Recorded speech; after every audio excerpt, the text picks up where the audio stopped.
London Stock Exchange Group set to end the year on a high after strong third quarter results. I'll be speaking with the chief executive. Shares of Netflix surge in after-hour trade after exceeding all expectations for the number of new subscribers. And the app that's hoping to end the notion of payday with real-time payroll.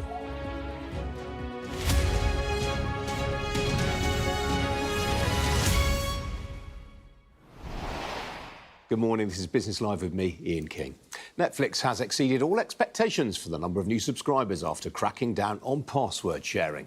The company added 8.8 million new subscribers worldwide between July and September, suggesting people who previously used other customers' passwords are more than happy to pay for it all themselves. Revenues for the quarter came in at $8.54 billion, up 8% on the same period last year.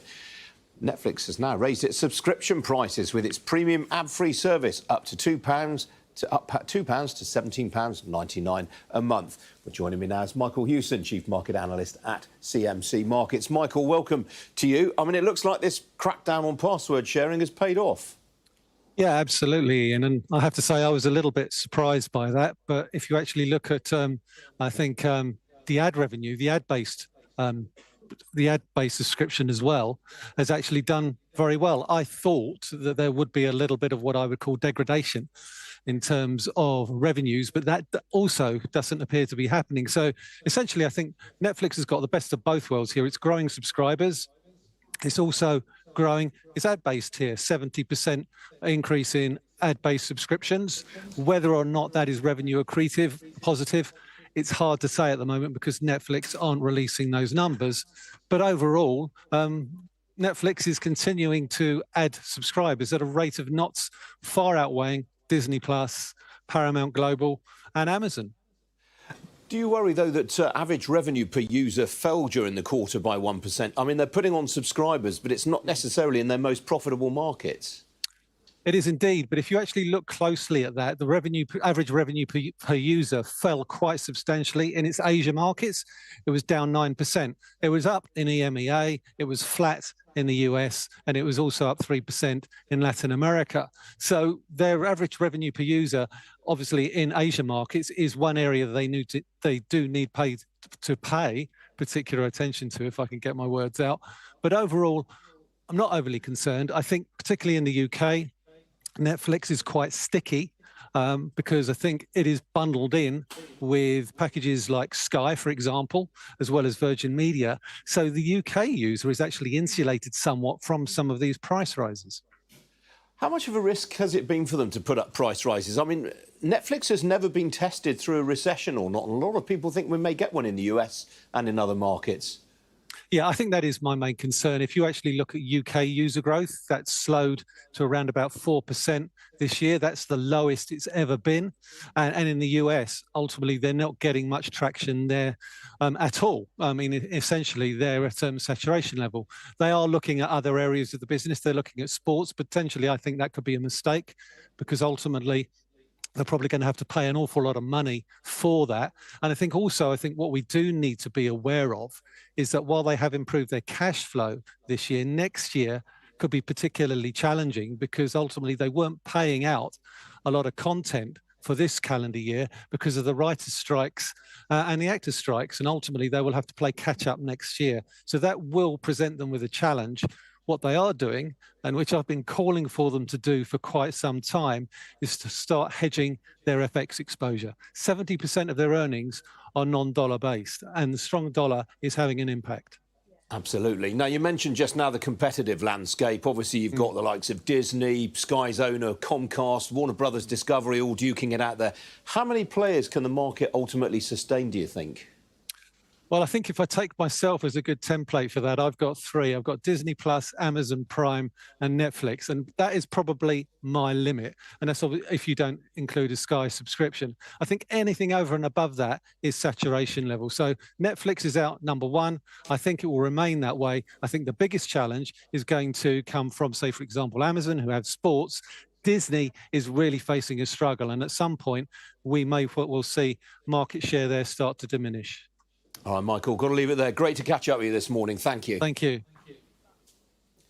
Some other stories for you now. And the bus and train operator Arriva has been sold by Deutsche Bahn, the German national rail service, to the US-based investment group I Squared Capital. No price has been given for the deal, but German media is suggesting that the sale price was around £1.6 billion. Well, Arriva, which is based in Sunderland and employs 35,000 people, is responsible for around 15% of the UK passenger rail market, operating the cross-country and Chiltern Railways franchises and the London Underground. Deutsche Bahn bought Arriva for £1.59 billion in April 2010.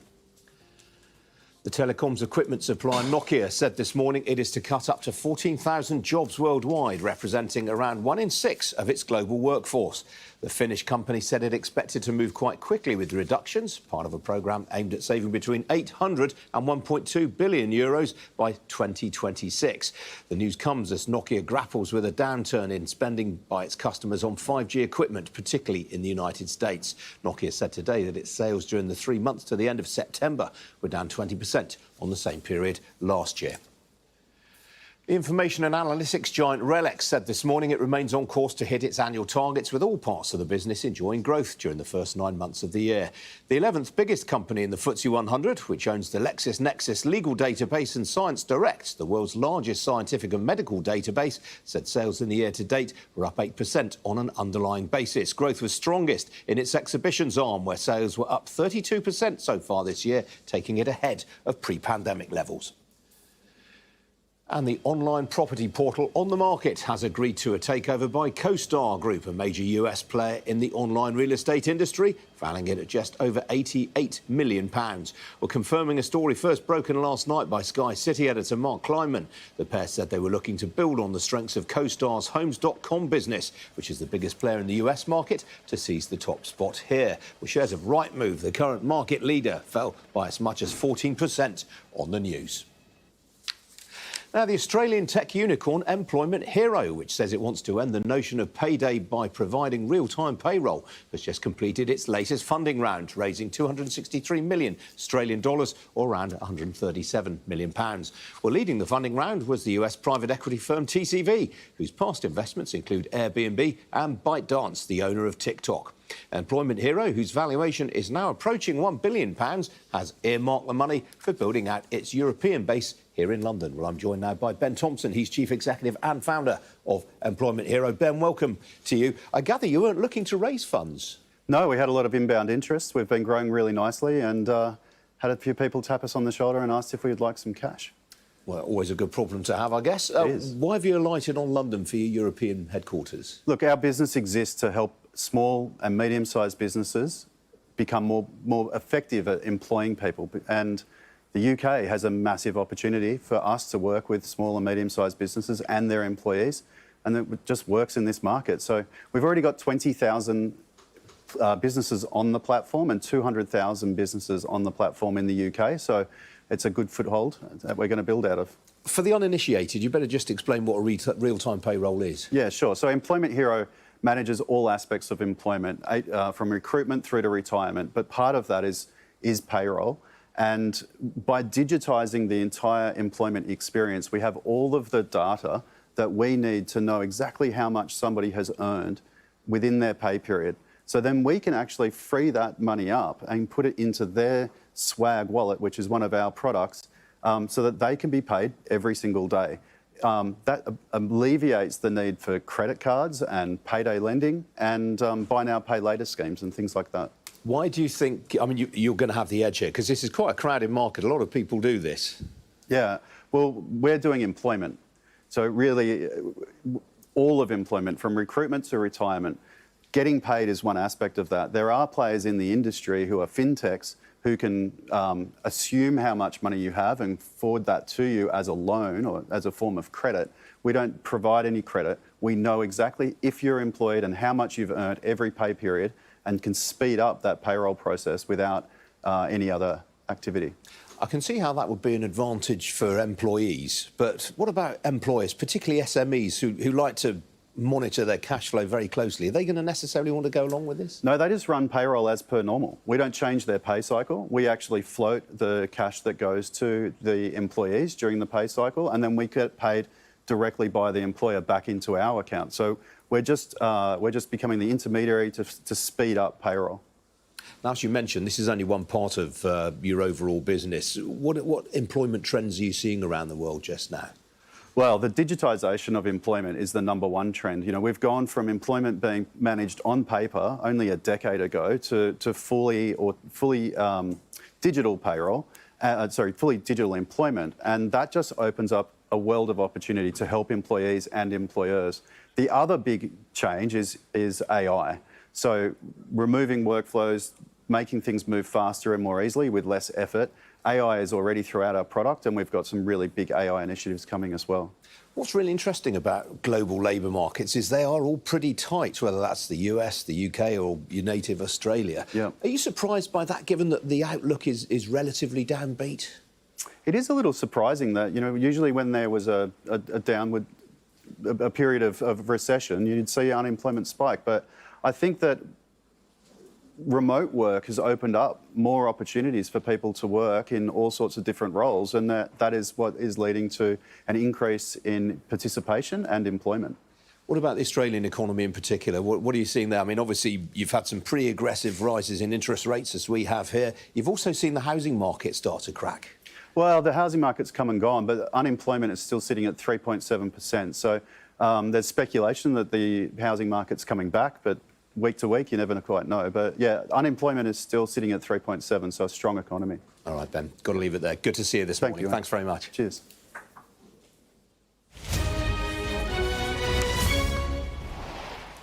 Well, the pound has fallen below $1.21 for the first time in more than 2 weeks this morning as the greenback continues to attract safe haven buying amid the situation in Israel and Gaza. Pound currently off by 0.25% against the US dollar. It's also off by 1/3 of 1% against the euro. Single currency slightly ahead against the dollar right now. On the equity markets, last night's falls on Wall Street were followed by declines in the Asia-Pacific region overnight. You can see the Hang Seng in Hong Kong, probably the standout there, off by nearly 2.5% as concerns over China's indebted property sector continue to mount. Well, in Europe, stocks are also lower this morning. Investors very much adopting a risk-averse mood. Talking points today include Nestlé, which is off 2% in Zurich after its quarterly sales fell short of expectations. Meanwhile, Renault is off 7% in Paris as its latest sales figures also disappointed. Well, here in London, the FTSE 100 has joined in the sell-off, currently 2/3 of 1% lower in a broad-based sell-off.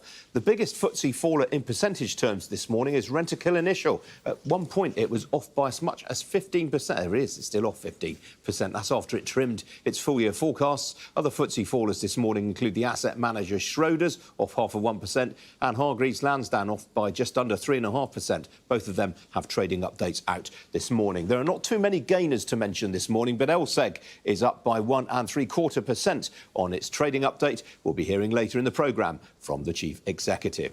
Outside the FTSE 100, Hypnosis Songs is up by 2% after launching a strategic review that could see a change to the terms of its controversial management agreement, while the paving slabs manufacturer Marshalls is up another 1.25% after yesterday's well-received trading update. As for the oil price, well, after hitting a 2-week high yesterday, the oil price has given ground this morning. Barrel of Brent crude will currently set you back $90.02 a barrel. That's off a little over 1.5% right now. Well, joining me to discuss all that is Janet Murray, Head of Market Analysis at RBC Brewin Dolphin. Janet, good to see you this morning. There's a real risk-off mood right now. A lot of this seems to be being driven by US Treasury yields. Hi, good morning, Ian. Thanks for having me. Yes, we saw that the US benchmark 10-year Treasury bond yields are edging towards 5%. And this is along the lines of higher for longer interest rates. But also investors are worried about the high budget deficit and the higher issuance of treasury bonds. And as you know, the longer the interest rates stay high, the more likely it is going to cause more slowdown in the economy and also financial stress.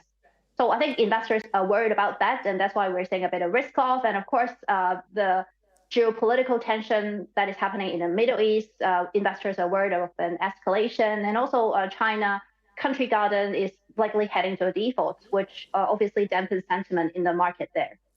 Yeah, Country Garden, I mean, this has been a real sort of slow motion collapse, if you like.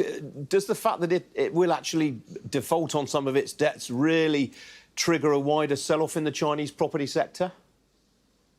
So I think there has already been a huge sell-off in the Chinese property developer. And also, if you look at the dollar bonds that is trading, Country Gardens dollar bond is basically trading at very distressed level, right? About 5 cents to the dollar, meaning that investors are already pricing in that it is going to default and they're not going to recover much. Having said that, if they do go into default, because Country Garden, the scale of the project is so much bigger than, say, Evergrande, which has already defaulted, I think markets will still be worried about the state of the Chinese property market, because the latest data still shows that it is yet to rebound meaningfully. So I think, as the property market is so important to the economy, investors will remain worried. Now, there's been a dearth of stock market flotations this year, and not a great deal of mergers and acquisitions activity either. But that does not seem to be holding back LSEG. The owner of the London Stock Exchange said this morning it was on track to hit the top end of its forecast for the year, despite a drop in sales in its equities business. Well, LSEG, which now makes most of its revenues from data and analytics, following its blockbuster acquisition of Refinitiv 2 years ago, reported an 8% rise in total income for the 3 months to the end of September. Joining me now, I'm pleased to say, is David Schwimmer, Chief Executive of LSEG. David, welcome to you. Good to see you again. Data analytics were up 7.2% in the quarter. How much of that was due to price increases and how much to new customers coming on board? So we have seen our strategy really working, and it's not just in data and analytics, it's across the business. In terms of the data and analytics business itself, some of that's been price, some of that's been new sales, some of that's been better retention. But again, we're really pleased to see the broad-based growth across the business, and the transformation of LSEG is very much on track, and that's giving us a long runway for future growth. Now, when we last spoke, you just announced a new 10-year partnership with Microsoft. Is that starting to bear fruit? I'm really excited about the progress that we are making in the partnership with Microsoft. We had indicated when we announced the partnership in December that our customers would start to see the benefits of that in the back half of 24. And we are making great progress in the different areas where we're building product together. We've got hundreds of people working together, coding together, programming together. And we're starting to see those products coming into, I'll say, into sight, and really looking forward to getting those out to our customers. We're working with a number of our customers on those products so that our customers are going to be getting exactly what they want out of it. It's pretty exciting. I think it's going to have a big impact on the industry in terms of how financial market players work with each other. How much are you spending right now in incorporating AI into your offerings? There's a lot going on in AI in our business. And there's a lot we've been doing in AI before a lot of the excitement over this past year. But having said that, I think there's an enormous opportunity with generative AI. It will be embedded in a number of these products that we are building with Microsoft. One really important aspect, though, about AI, and I think the broader world is starting to really understand this, is that what is critically important for generative AI, for these large language models, is the quality of the data. And if you have bad data going into those models, you're going to get bad results in the AI functionality. So given what we do, given our expertise, the quality of our data, the ability to track the lineage of the data integrity, that becomes increasingly valuable as the usage of large language models will grow. So I think we have a great role to play there. You've recently raised concerns that some governments are seeking to regulate cross-border data flows. Where do you see that threat as being most pronounced? I think it's something worth keeping an eye on a global basis.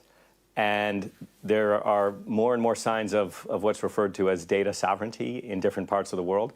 The UK and the US have recently put in place a data bridge, which I think is very helpful. Japan has been playing a leading role in terms of trying to protect free flow of data across borders. But in a number of other countries, we are seeing increasing moves towards ring fencing usage of data. Now, of course, governments have important interests, whether that's national security interests, whether that's privacy interests for civilians, for people. But there are ways to have free flow of data across borders. And it's very important, if you think about how the global economy works today, if you think how much is dependent on data flowing across borders, it can have a meaningful impact on GDP growth if you restrict that flow. So it's something that we are very focused on. I think there is more and more attention being paid to that. I think it's really important. And what about the London Clearing House? Obviously, you have an agreement to service EU customers that expires in June 2025. Are you confident that that is going to be rolled over in some shape or form? So, Ian, as you know, this has been an ongoing issue for a number of years. And during that time period, our business has continued to grow. Our clearinghouse has continued to grow. And we saw even organic growth in that business of over 9% in this third quarter. So we have been working for a number of years with our EU domiciled customers, our member banks, with the stakeholders in the EU, the regulators, governments. And I will say, optimistic and hopeful that we will continue to be able to serve our EU customers because it's in their interest. And I think there's widespread recognition of that it's important to them to continue to have access to our global liquidity pool. It would be damaging for them economically to be cut off from it. All right, well, that's a very positive note on which to end. David, it's great to catch up with you this morning. We do appreciate you sparing the time. Thank you. Thank you. And that's it from me. I'll be back at 4:30 this afternoon with our afternoon edition. Hope very much to see you then. In the meantime, do stay tuned. We'll have all the reaction from the Middle East to the comments that we've just heard from the Prime Minister Rishi Sunak and his Israeli counterpart, Benjamin Netanyahu. See you later on. Thanks for joining me.